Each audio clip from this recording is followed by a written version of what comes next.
விஜயகாந்த் அவர்களின் மறைவு மிகுந்த துயரத்தை அளிக்கிறது. உடல் நலிவுற்று கடந்த சில ஆண்டுகளாக அவர் சிகிச்சையில் இருந்தார்.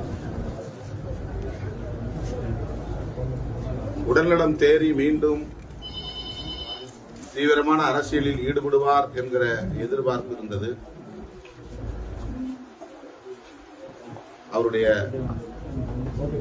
மறைவு தேசிய முற்போக்கு திராவிட கழகத்திற்கு மட்டுமின்றி ஒட்டுமொத்த தமிழக மக்களுக்கு நேர்ந்திருக்கிற பேரிழப்பாகும். நேர்மையானவர், துணிச்சலானவர். விடுதலை சிறுத்தைகள் கட்சியின் மீது மிகுந்த மதிப்பை கொண்டிருந்தார். தனிப்பட்ட முறையிலே என் மீது அவர் அளவில்லாத பற்றை வெளிப்படுத்தியிருக்கிறார். மக்கள் நல கூட்டணியில் நாங்கள் இணைந்து பணியாற்றுகிற வாய்ப்பை பெற்றோம். குழந்தை உள்ளம் கொண்டவர், என் மீது நல்லன்பை காட்டியவர்.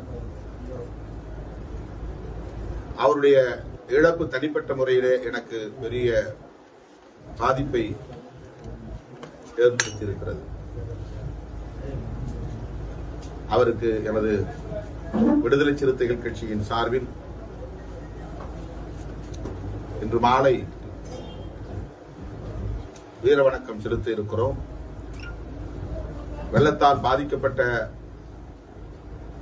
திருநெல்வேலி மற்றும் தூத்துக்குடி மாவட்டங்களில் பாதிக்கப்பட்ட மக்களை சந்தித்துக் கொண்டிருக்கிற சூழலில் இன்று மாலை சென்னைக்கு சென்று அவருடைய திருவுடலுக்கு விடுதலை சிறுத்தைகளின் சார்பிலே அஞ்சலி செலுத்த இருக்கிறோம்.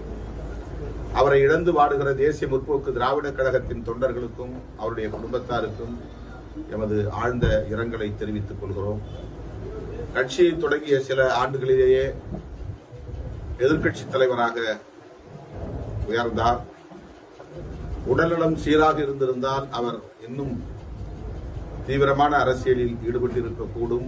அரசியலில் பல சாதனைகளை படைத்திருக்கக்கூடும்.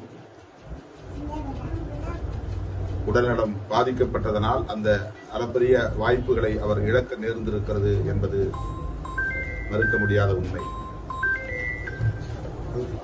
அவருடைய இறப்பையொட்டி எமது கட்சியின் சார்பில் நாளை நடைபெறுவதாக இருந்த ஆர்ப்பாட்டத்தை தள்ளி வைக்கிறோம். ஜனவரி 4ஆம் தேதி தமிழ்நாடு முழுவதும் அந்த ஆர்ப்பாட்டத்தை நடத்த திட்டமிட்டிருக்கிறோம். இந்த வெள்ள நிவாரணத்தை வெள்ள பாதிப்பை தேசிய பேரிடராக அறிவிக்க வேண்டும். தமிழ்நாடு முதல்வர் கோரியிருக்கிறபடி 21,000 கோடி நிதி ஒதுக்கீடு செய்ய முன்வர வேண்டும் என்று இந்திய அரசை வலியுறுத்தி இந்த ஆர்ப்பாட்டம் ஒருங்கிணைக்கப்பட்டது. அதேபோல மின்னணு வாக்குப்பதிவு எந்திரம் வெளிப்படைத்தன்மை கொண்டதாக இல்லை. அதனால் மீண்டும் வாக்குச்சீட்டு முறையே நடைமுறைக்கு வர வேண்டும் என்று வலியுறுத்துகிற கோரிக்கை. இந்த 2 கோரிக்கைகளையும் ஒட்டி நாளை நடைபெறுவதாக இருந்த ஆர்ப்பாட்டத்தை நடிகர் கேப்டன் விஜயகாந்த் அவர்களின் மறைவையொட்டி தள்ளி வைக்கிறோம். ஜனவரி 4ஆம் தேதி தமிழ்நாடு முழுவதும் இந்த ஆர்ப்பாட்டம் நடைபெறும் என்பதை தெரிவித்துக் கொள்கிறோம்.